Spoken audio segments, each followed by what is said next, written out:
pioneered multiple industries in India and remains a market leader in most of them. It was Tatas who introduced a number of firsts. The first 8-hour day, the first leave with pay. I would prefer to live with the knowledge I have of upholding the values that we have and that we've tried to uphold through these years, rather than say that I've grown at 3 times the rate that we have. آج میں آپ کو ایک ایسے شخص کے بارے میں بتانے جا رہا ہوں جو صرف بزنس کے لیے نہیں بلکہ اپنی انسانیت کے جذبے کے لیے بھی مشہور تھا، رتن ٹاٹا۔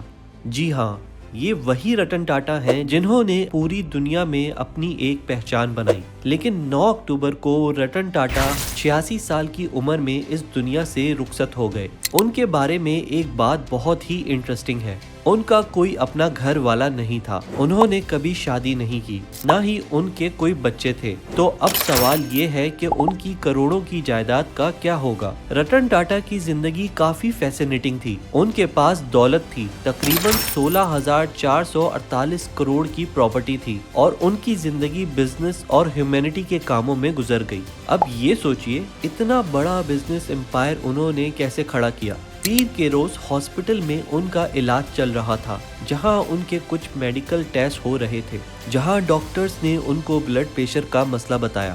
رتن ٹاٹا 28 دسمبر 1937 کو ممبئی میں پیدا ہوئے۔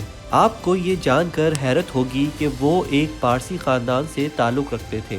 ان کے والد نوول ٹاٹا اور والدہ سونو ٹاٹا تھیں، لیکن جب رتن صرف 10 سال کے تھے ان کی والدین کا تعلق ٹوٹ گیا، اور پھر ان کی پرورش ان کی نانی نواز بھائی ٹاٹا نے کی۔ رتن ٹاٹا نے اپنی تعلیم انڈیا سے حاصل کی، لیکن بعد میں وہ کارنل یونیورسٹی اور ہارورڈ بزنس اسکول بھی گئے۔ 1962 میں کارنل سے میکینیکل انجینئرنگ کی ڈگری حاصل کی اور 1975 میں ہارورڈ سے اپنا مینجمنٹ پروگرام کمپلیٹ کیا۔ اب ایک انٹرسٹنگ بات سنو، 1991 میں ان کے چاچا JRD ٹاٹا نے ان کو ٹاٹا گروپ کا چیئرمین بنایا۔ آپ سوچ رہے ہوں گے چیئرمین بنانا کوئی آسان کام نہیں ہوگا، اور انہوں نے اپنی قیادت میں ٹاٹا گروپ کو ایسی بلندیوں تک پہنچایا جو آج تک یاد کیا جاتا ہے۔ رتن ٹاٹا نے ٹاٹا موٹرز کے ذریعے دنیا کی سب سے سستی کار ٹاٹا نینو لانچ کی۔ دوستوں، آپ کو پتا ہے ٹاٹا نینو دنیا کی سب سے سستی کار تھی جو صرف 1 لاکھ میں تھی۔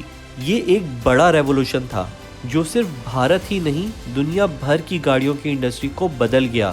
ان کی کمپنیز کا جو جال تھا وہ بہت بڑا تھا، Tata Sons, Tata Consultancy Services, Tata Motors, Titan company اور ٹاٹا اسٹیل، سب کچھ ان کے امپائر کا حصہ تھا۔ اپنی ریٹائرمنٹ کے بعد بھی ان کو ٹاٹا سنز کے چیئرمین کے طور پر 25 کروڑ کا کمپنسیشن ملتا رہا۔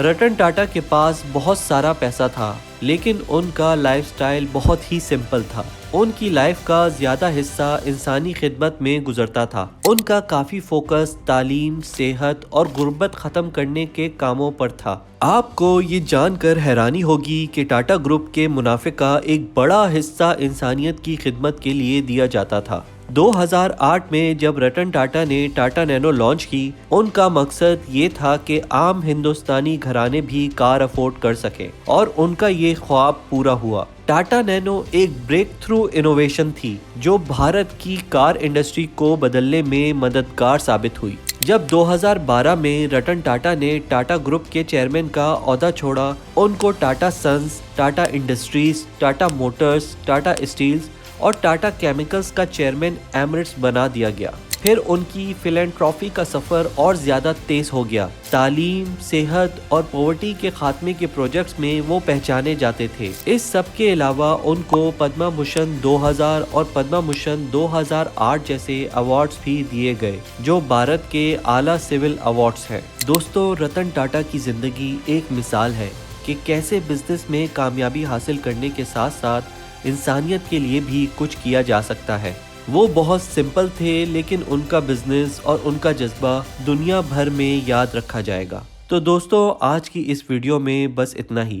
تو ملتے ہیں اگلی ویڈیو میں ایک نئے ٹاپک کے ساتھ۔